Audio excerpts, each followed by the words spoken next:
मेरे प्रिय, सुबह तुम जैसे ही सोकर उठे, मैं तुम्हारे बिस्तर के पास ही खड़ा था। मुझे लगा कि तुम मुझसे कुछ बात करोगे। तुम कल या पिछले हफ्ते हुई किसी बात या घटना के लिए मुझे धन्यवाद कहोगे, लेकिन तुम फटाफट चाय पीकर तैयार होने चले गए और मेरी तरफ देखा भी नहीं। फिर मैंने सोचा कि तुम नहा के मुझे याद करोगे, पर तुम इस उधेड़-बुन में लग गए कि तुम्हें आज कौन से कपड़े पहनने हैं। फिर जब तुम जल्दी से नाश्ता कर रहे थे और अपने ऑफिस के कागज इकट्ठे करने के लिए घर में इधर से उधर दौड़ रहे थे, तो भी मुझे लगा कि शायद अब तुम्हें मेरा ध्यान आएगा, लेकिन ऐसा नहीं हुआ।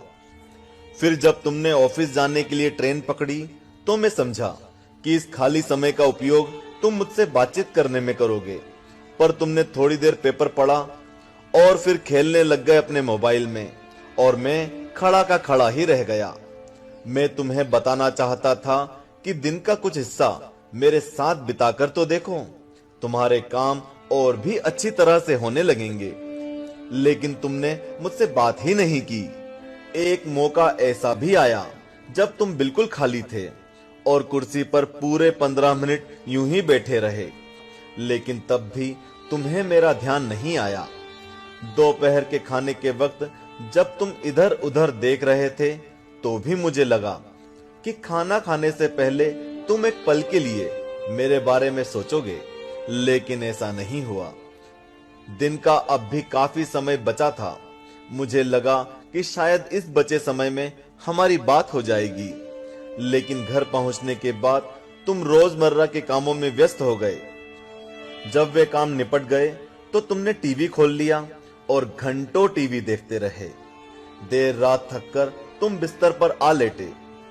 तुमने अपने पत्नी और बच्चों को शुभ रात्रि कहा और चुपचाप चादर ओढ़कर सो गए। मेरा बड़ा मन था कि मैं भी तुम्हारी दिनचर्या का हिस्सा बनूं, तुम्हारे साथ कुछ वक्त बिताऊं, तुम्हारी कुछ सुनूं, तुम्हें कुछ सुनाऊं, कुछ मार्गदर्शन करूं तुम्हारा, ताकि तुम्हें समझ आए कि तुम किस लिए इस धरती पर आए हो और किन कामों में उलझ गए हो। लेकिन तुम्हें समय ही नहीं मिला और मैं मन मार कर ही रह गया। मैं तुमसे बहुत प्रेम करता हूं। हर रोज मैं इस बात का इंतजार करता हूं कि तुम मेरा ध्यान करोगे और अपनी छोटी छोटी खुशियों के लिए मेरा धन्यवाद करोगे। पर तुम तब ही आते हो जब तुम्हें कुछ चाहिए होता है। तुम जल्दी में आते हो और अपनी मांगे मेरे आगे रखकर चले जाते हो। और मजे की बात तो यह है कि इस प्रक्रिया में भी तुम मेरी तरफ देखते नहीं।